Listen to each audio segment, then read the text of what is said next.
October 7th. We're playing the Dallas Cowboys in Baltimore. And I've studied all week. I've studied all week for this one moment. And I know it's going to happen. I know it's going to happen. And I'm looking at Tony Romo, and I'm watching him drop back. And I'm saying to myself,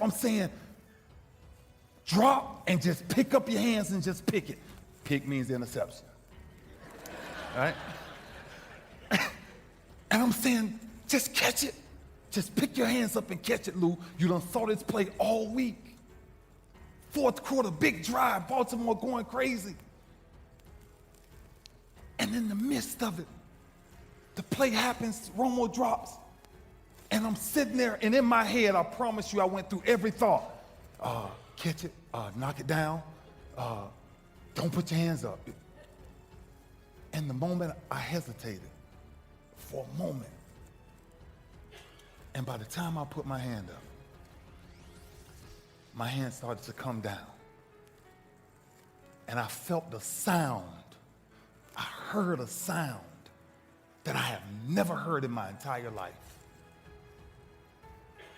And my tricep popped from the bone. And as soon as I hit it, I knew something was wrong. And I said, I cannot believe this. I said, I cannot believe this. Because I know now, this 17 years of me playing. So I know that this is my last ride. This is my last one. My tricep made 9 surgeries. I had 9 surgeries throughout my 17-year career. But I'm sitting there, and when I pop it, the moment I popped it, I said, now you got a choice. And I'm sitting out there with it pop, and all of my players looking at me, and they're like, you all right, Lou? And I'm like, I'm good, let's go. But I know I ain't good. And I know something's functionally not right. Something's wrong, because I can feel a burn. And 3 more plays after, 5 more plays after, 7 more plays after, 8 more plays after, I'm still out there fighting with my team, because it's the 4th quarter. And you can't leave the battlefield. You can only leave the battlefield for injury, not pain. 15th play come up, a young running back come through the hole. I'm realizing that if I don't sacrifice my body and throw it in the middle of him, he probably scores. We lose. But I got one arm. So I just threw my body and just rolled with him. And he got up talking, yeah, you got to come on, you got to come on. And I'm like, I'm going out. And I went to the sideline, and my doctor walked up, Dr. Curl walked up, and she said, what's wrong? I said, Doc, it's my arm. She grabbed the back of my arm, and she touched right at the bottom of my tricep, and she could actually push through to where you can see her hand coming through on the other side, because it had snapped from the bone. And I'm sitting there, and she's like, why are you smiling? I say, Doc, it's just an arm. She was like, yeah, Ray, but I got some bad news. I say, Doc, what's that? She said, you just popped your tricep from the bone. I said, I just popped it from the bone. She said, it's gone. She's crying. I'm like, Doc, why you crying? She's like, I never wanted to see your career end like this. And I'm saying, career end like this? She said, because nobody has ever came back from this. Nobody has ever came back from a tricep injury, Ray. We was 4-1 at the time. So we was a quarter way through the season. And I'm sitting there, and she keeps moving it, she keeps moving it. And I started smiling again. She said, what you smiling for? Because I said, man believes in the possible. God believes in the impossible. I said, all I need you to do is meet me in the office in the morning and give me my papers. Papers mean MRI. After I went and got it, right, valid, to say, yeah, your tricep is torn. So she hands me the papers. I called a friend of mine. I said, man, I need your plane, man. I gotta go right now. I flew down to my college doctor, Dr. Uribe, and I got there. And I'll never forget, as soon as I walked in the door, he said, Ray, don't do what I think you're about to do. He said, don't do it, because it's the greatest risk you ever take in your life. I said, Doc, I ain't got no other choice. At this point in my career, I promised myself when I came into this game, if I was going to leave it, I would rather die on the field. My last match in WWE, I'll share this with you guys too, is that I wrestled John Cena, and I went in, I think it was 2013. So I wrestled with John Cena. We had 45 minutes planned for the match. It's nonstop go, right? So your conditioning is tested. There's no cut. There's no, all right, well, let's pick it back up tomorrow. You know, it's go time. It's just like you guys in a game. At the 15-minute mark, bang!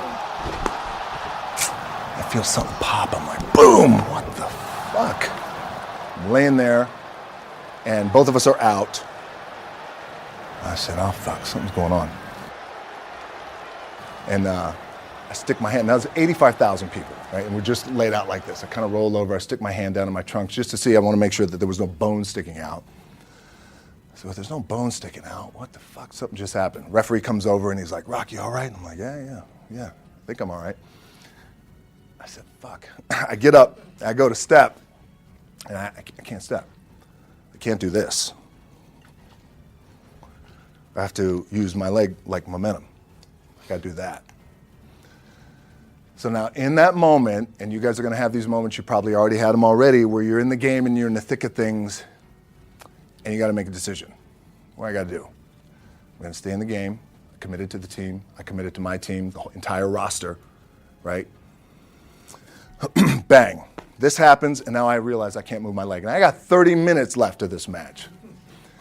And it's not just like fucking around. I mean, these are like, we got to put on a show. There's a lot of big flying and suplexes and all that. So I could tell, the ref says, are you okay? And I have one moment. In this moment, it was a defining moment. I could either tell him, no, I'm done. He'd give the signal, match is over. Or, let's keep going. Thinking, man, what happens if I'm going to lose my leg or some shit like this, if I've just done something to my artery? Final move of the match is his big finishing move. And I remember thinking to myself, God, please don't let this be too bad. Just take care of me. Take care of me. Bang! I feel boom! Now I don't know what the fuck just happened. Now luckily the match is over. He pins me, 1, 2, 3. Comes in the back. I get to the back, I can't move. Now I'm getting a little nervous. Get on a jet, rushed home to my doctor's down in Florida, and get an MRI, find out that I have completely torn my adductor, the top of my adductor and my top of my quad off my pelvis. My legs were broken. I'm sitting thinking, how the fuck now there's no walk week, I can't heal. So my idea was this. I got to my dive cage where we had duct tape. So I put my black sock on about 4 o'clock in the morning, put a black sock on, and what I did was I got duct tape. So you know, whenever you move your ankle, it causes your shin to hurt if you have any issue up here.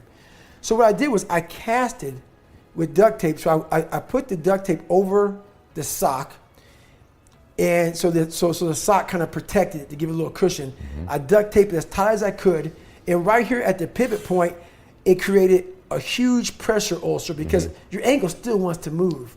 So that tape would just dig in there. So I did that every single day because my stress fractures were just killing me. So I ran pretty much for the first 45 minutes, the most excruciating pain of my life. God. And so, but basically after 45 minutes, my legs would go numb. And when they go numb, you don't feel this shit anymore. So I went through buds like this. People say, why did you do that? Is either that or not become a Navy SEAL. In this fucking moment where the odds are against you, people are watching, your team's depending on you, you either say, I'm done, or this shit, whatever the fuck is going on, it's temporary, and it may fuck me up at some point down the road, but I'm not gonna let this opportunity go by. without giving it my all.